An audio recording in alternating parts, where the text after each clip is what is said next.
Hi guys, what's up everybody? Well, today is a very exciting day as my tech has finally arrived from Coimbatore to fix my bike. I have only one issue with the bike, that is the fork seal oil leak. Apart from this, I'll also be installing the new slipper clutch on my bike. TVS is also proactively replacing the stator coil for their customers. The stator coil failure was actually reported by many RR310 and BMW G310 owners, where this part failure will not allow the battery to charge itself, and as a result, subsequently, the battery will drain down itself and the bike won't be able to be started again. Usually the tech arrives at home to do the service for my bike, but since I have a lot of work to be done on my bike this time, he had asked me to come to the nearest TVS dealership where it would be convenient for him also to work on my bike and replace all the parts. So that's where I'm headed today.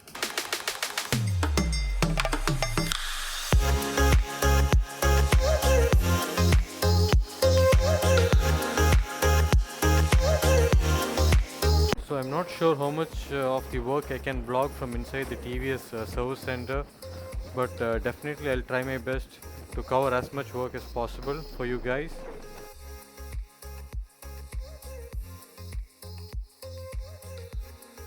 So there it is, we have finally arrived at the service center, and there is my man Money standing there. So first the bike was washed thoroughly and then it was stripped down to its bare minimum.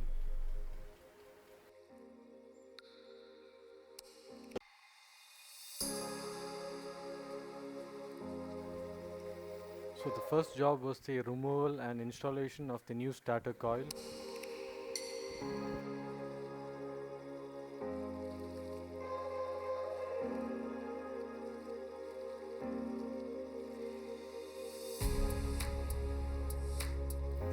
Now this is a comparison between the old starter coil and the new starter coil.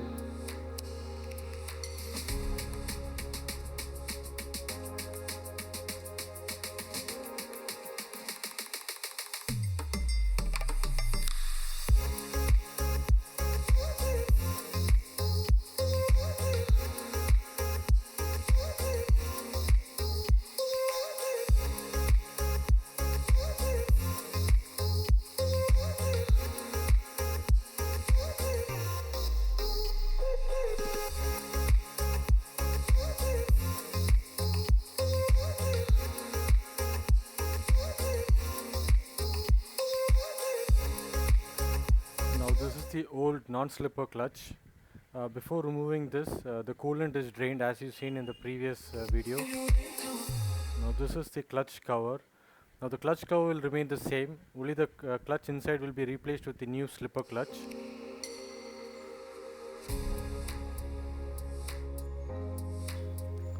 This here is the fuel tank and this is the air intake.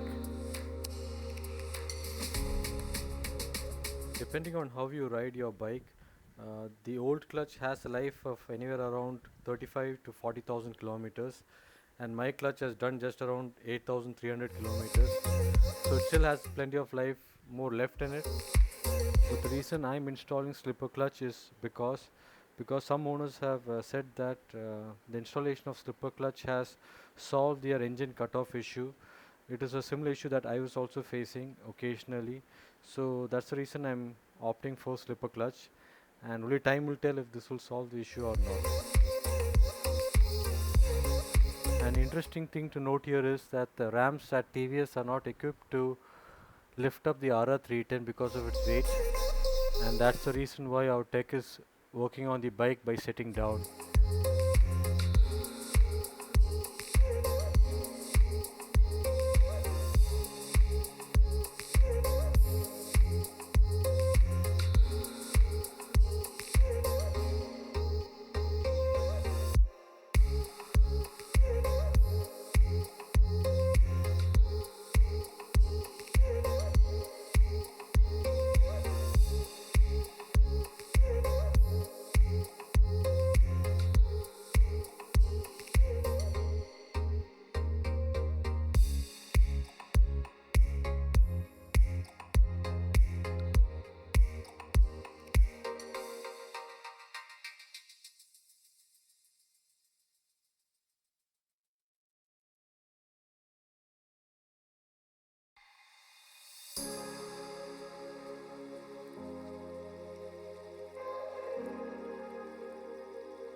So my bike is finally out of the service center.